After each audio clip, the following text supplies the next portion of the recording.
In this video, we are discussing the example 10.2. We need to write the IUPAC names of the following compounds.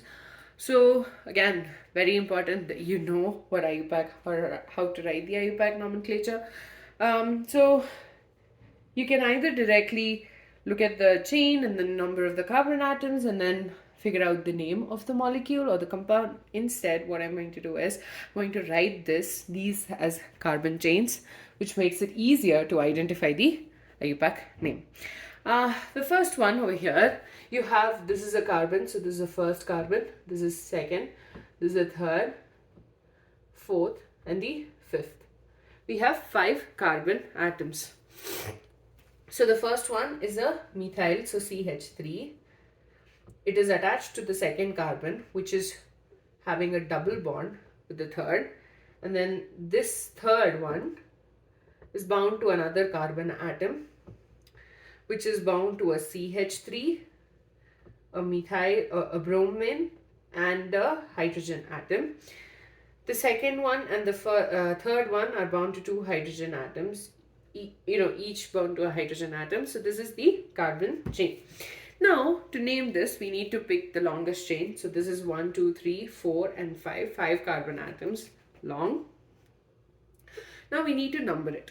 Now we have 2 functional groups. One is a bromine, the other is the double bond. We have 2 things that are present. So obviously the double bond gets a priority because it forms the primary functional group. So we're going to number it from here. So 1, 2, 3, 4, and 5. So the name of this molecule is going to be 4-bromo pent, because 5 carbons, 2-ene. And you know how the alkenes are named. Usually when we have an alkene, the previous number, like the number which is the lesser one of the 2 carbon atoms, which forms the double bond, is considered. So if it had been if it had been between the first and the second carbon atom, it would have been pent 1-ene. Okay, now that's the first one. The second one, it looks like it's almost a similar chain, but we're going to write down. So this is first one, second, third, and fourth, and the second is attached to a methyl group. So let's start with the first and the second. So here in this case you have a double bond between the first and the second carbon. Also remember, I'm not numbering it based on anything, I'm just doing it for reference. So we have the first, the second, and the third one.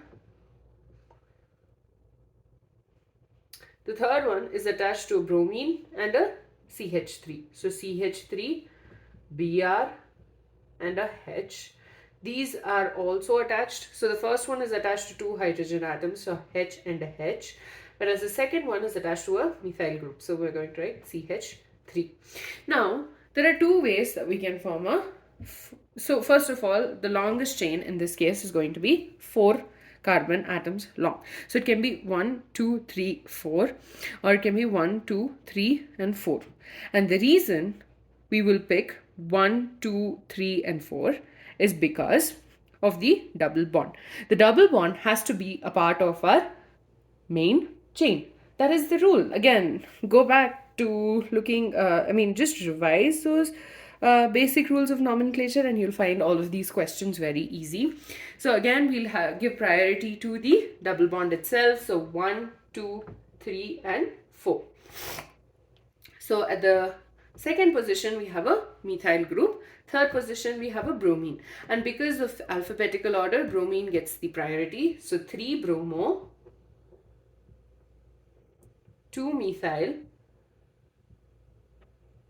methane, ethane, propane, butane. But, 1-ene. That's it. So third position, you have a bromine. We do. Second position, we have a methyl. And but means it has 4 carbon atoms. 1-ene means at the first and the second. Between the first and the second, we have a double bond. Next one, we have the third question. Notice the difference between the first and the third is the fact that instead of a hydrogen over here, that has a methyl group. So First, let's write 1, 2, 3, 4, and 5. So CH3, 1, 2, 3, 4, and CH3. That's the fifth one. And there's a double bond between the second and the third. So there's a double bond between these two carbon atoms. Now, this one is attached to a hydrogen, whereas this is attached to a methyl group. Okay. And then the fourth carbon atom, 1, 2, 3, 4, 5, 6. Sorry, I added an extra carbon atom by mistake. So CH3, this is a hydrogen, and this is the bromine. So this is the carbon chain. Now, we can consider, obviously, we need to consider the double bond as a part of the main chain. So this will be in the main chain. And we will be numbering it both right to left and left to right to see which one works. So 1, 2, 3, 4, and 5. 1, 2, 3, 4, 5. Obviously, this does not work, so we will be considering this numbering.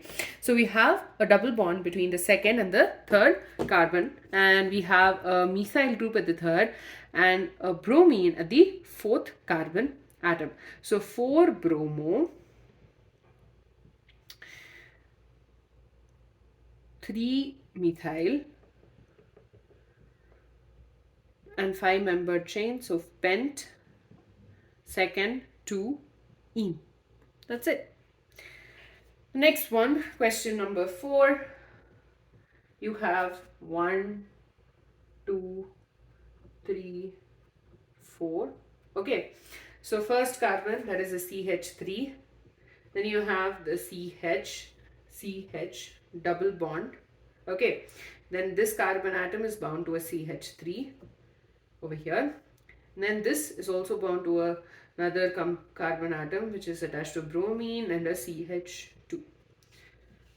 So this is our molecule or a chain. So in this case, what we are going to do, we can consider two chains. One is 1, 2, 3, 4. Okay. The other one is 1, 2, 3, 4. And since we have a bromine attached to this carbon, we will be considering this the part of the main chain. And obviously you have a priority happening, right? So we can number it as 1, 2, 3, 4, or it can also be 1, 2, 3, 4. Now notice one thing. If we number it from left to right or right to left, both cases you have the second carbon atom having a double bond. So both cases it's going to be a double bond, right? So what we will be considering in this case is the bromine atom as well. So in this, when we number it from left to right, bromine gets the fourth position, whereas when we are numbering it from right to left, we're getting it at the first position. So we will be considering this numbering and not this one. Okay, so we will not be considering this again, because when we have either right to left or left to right, the double bond gets carbon number 2. So that's fine. So we are not worried about that. But then we look at the bromine atom, and in case of like left to right, the bromine atom gets carbon number 4, whereas when it's right to left, it gets carbon number 1, and so we're considering this. So the name is going to be 1 bromo, 2 methyl, because we have a carbon over here, and since it's 4-membered, but, 2 ene. That's the name of this chain. Next one, question number 5. You have 1, 2, 3, and 4 carbon atoms. CH3, C double bond C, CH2, Br, CH2, Br. And this is attached to hydrogen atoms. So here also, again, it's similar to the previous one. Now when we number it 1, 2, 3, and 4, or 1, 2, 3, 4, again, we notice the fact that a double bond gets position number 2. in both cases. So we again look at the bromine. Bromine gets 1 if it's numbered from right to left. So we will number it this way. We will not be considering this. So we have 1 bromo, bute, 2 ene. That's it. The last one over here, V1. So you have 1, 2, and 3, and the second carbon is attached to another carbon. We are going to call it number 4. So let's first write 1, 2, 3.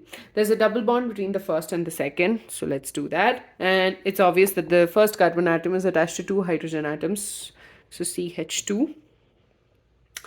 Now the third one is attached excuse me, attached to 2 hydrogen and 1 bromine atom, which I just wrote.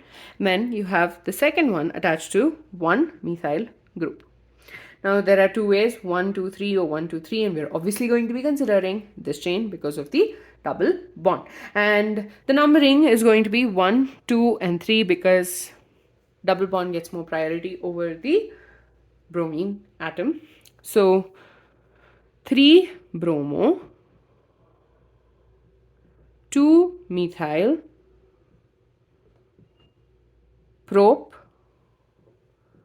1 ene. That's it. So this question was more of trying to understand how the structure looks. If you look at these structures and you're like, you're not able to solve these, I would suggest just open the chain up. And if you find this also difficult, just do it 1 carbon at a time and you'll be able to solve this question. And also you need to be confident with your IUPAC nomenclature skills as well. I will put the link to the playlist discussing all the IUPAC rules and rules of nomenclature that I did a couple of months ago, and that should help you as well. So in the next video, we'll be discussing the Intext questions given in page number 203.